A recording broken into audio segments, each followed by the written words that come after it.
c'est quand une personne te met dans une position qui est inconfortable, qui t'attaque pour ton corps, pour le fait que tu es une femme ou un homme ou ce que tu veux.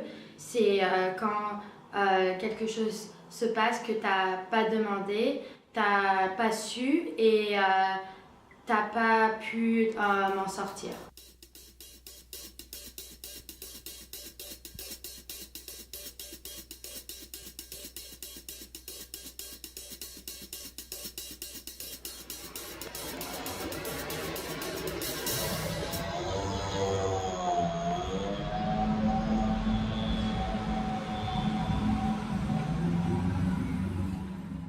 Mais en fait, ce qui était le plus choquant, je pense, par rapport à mes expériences, c'est qu'on m'avait préparé au fait de partir à l'étranger, de dire voilà, ça va être une femme seule en Amérique latine, ça va être difficile, il faut te préparer. Et en fait, les expériences les plus violentes, elles ont été dans les endroits qui étaient chez moi, donc là où je me sentais à l'aise. Donc, tout à côté de mon campus aux États-Unis et dans un petit village en Angleterre. Donc c'est pas non plus les endroits, là on dit fais attention, c'est vraiment des endroits qui sont proches de chez moi.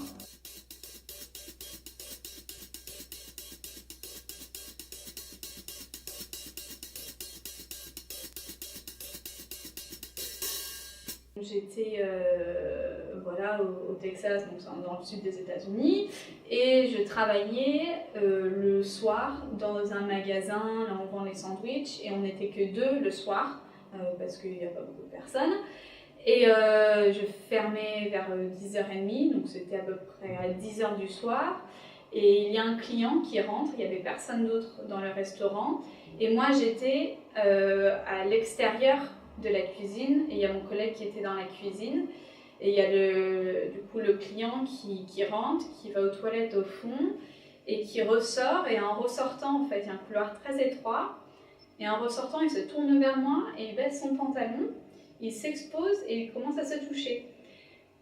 Et ce qui était et du coup, c'était la nuit, 10h du soir, personne d'autre dans le restaurant, et mon collègue, en fait, il était toujours dans la cuisine et il avait la musique allumée très fort. Et du coup, j'ai appelé son nom et il m'a pas entendu. Et sur ce moment-là, même si bon, après, voilà, il a remonté son pantalon, il m'a regardé, il a fait chut. Et il est sorti. Donc voilà, il m'a pas touché.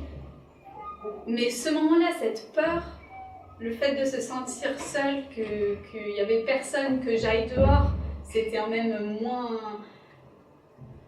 Voilà, que j'aille dehors, mon collègue il m'entendait pas, ça c'était très très violent.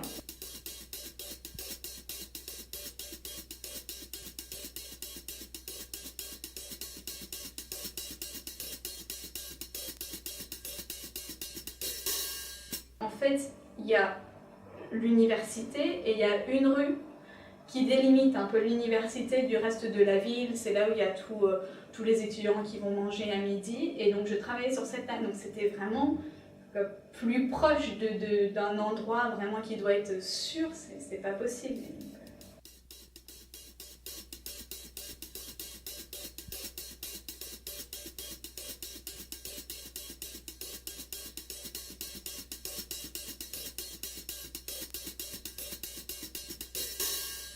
I've always been aware of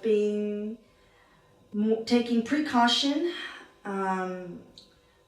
of sexual harassment under all circumstances, because it's something that my parents growing up always reminded me: A, not to talk to strangers; B, as a girl, as a woman, your potential of getting harassed is extremely high. And it was never a question, it was always, you accept it.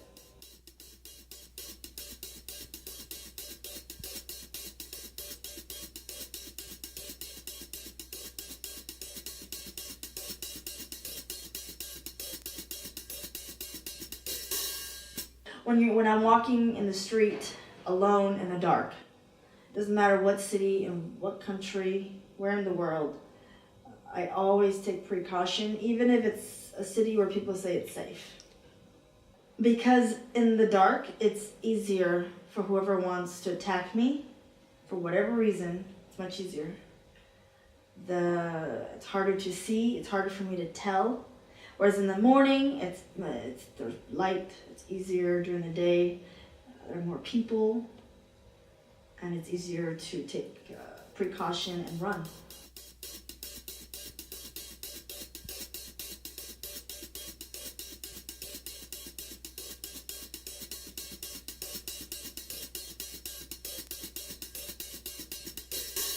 Pendant la journée, j'ai pas peur, je me demande pas deux fois, oh, est-ce que je prends le métro à 7h ou à cette heure-ci. Mais sinon, pendant la nuit, je planifie parce que moi, peut-être je suis extrême, mais j'ai vraiment peur.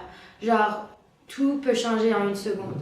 Donc, je vais pas prendre un risque et retourner chez moi très très tard parce que le truc, c'est là, t'as plus de chance, malheureusement, quand t'es seule.